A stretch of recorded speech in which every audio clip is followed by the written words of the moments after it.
Cette pierre d'apparence ordinaire vaut 20 fois plus que son pesant d'or. Ces fragments de météorites proviennent de la planète Mars. Ces roches rarissimes ont atterri dans la région de Tata suite à une pluie de météorites. Ce phénomène ne se produit en moyenne qu'une fois tous les 50 ans. C'est une météorite vue, c'est une chute observée, et chaque 50 ans, une météorite tombe. Alors, en 1815, elle est tombée en France. 50 ans après, c'est-à-dire en 1875, elle est tombée en Inde. En 1911, elle est tombée en Égypte. Et en 1962, elle est tombée en Nigeria. Et 51 ans après, elle est tombée à Tata. Ces débris extraterrestres sont identifiés grâce à leur contenu gazeux, identique à la composition atmosphérique de la planète Mars. Le prix de ces roches aurait atteint les 10 000 dirhams le gramme.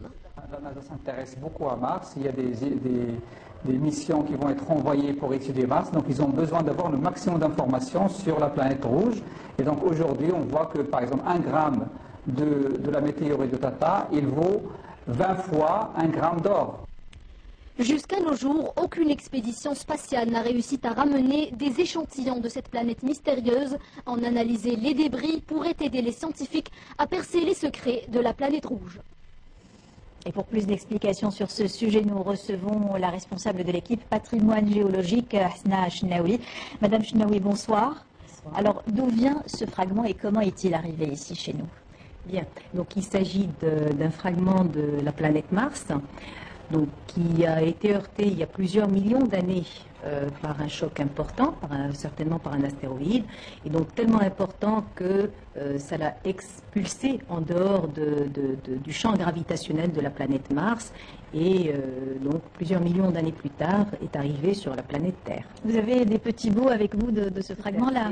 Donc ici nous avons quelques échantillons que nous avons récupérés sur le terrain.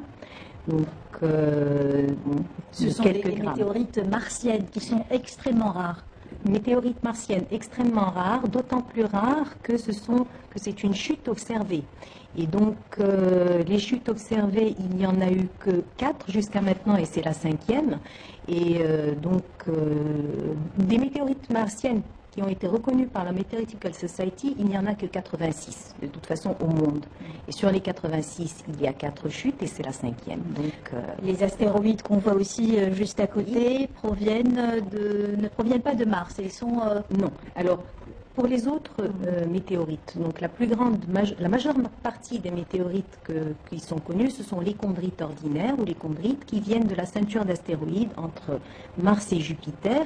Vous avez par exemple ici, ça c'est la météorite de Tandart qui est tombée en décembre 2008 dans la région de Ouarzazate, qui est une chute observée que nous avons pu récupérer et que nous avons eu la fierté de déclarer auprès de la Meteoritical Society et de lui donner un nom marocain.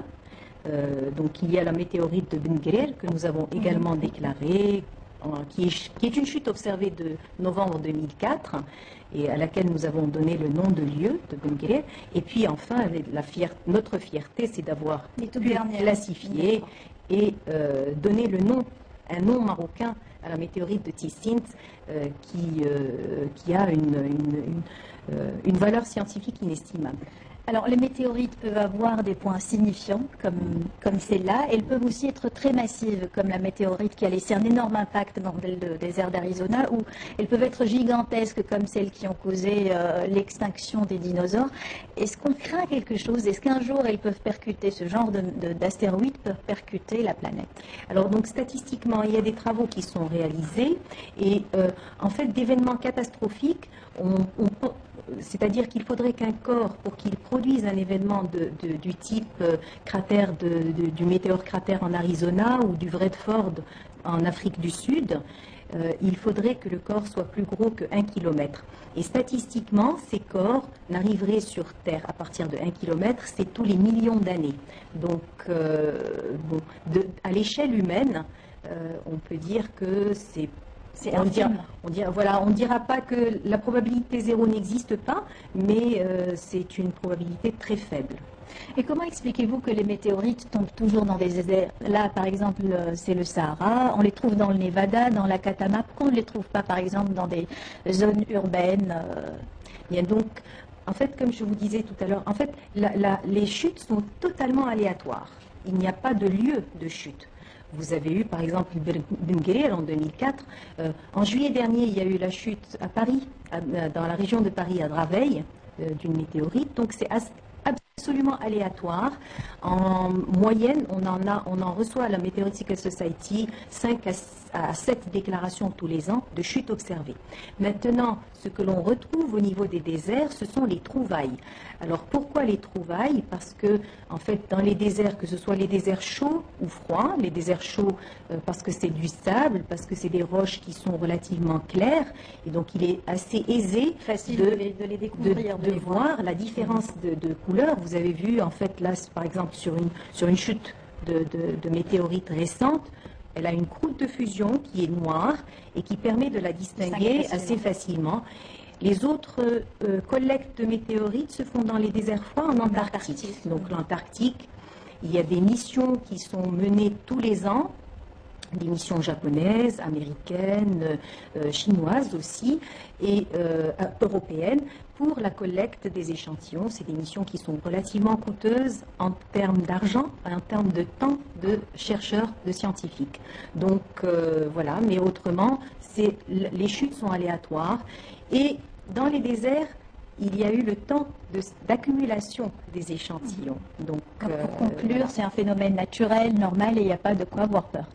C'est un phénomène tout à fait naturel et on peut être absolument fier d'avoir eu cette chute sur notre sol et qui porte le Maroc à une position internationale en termes de recherche sur les météorites qui est fantastique. Merci beaucoup, Madame Hasna Chnaoui. Vous êtes la responsable de l'équipe patrimoine géologique. Merci d'avoir répondu à notre invitation.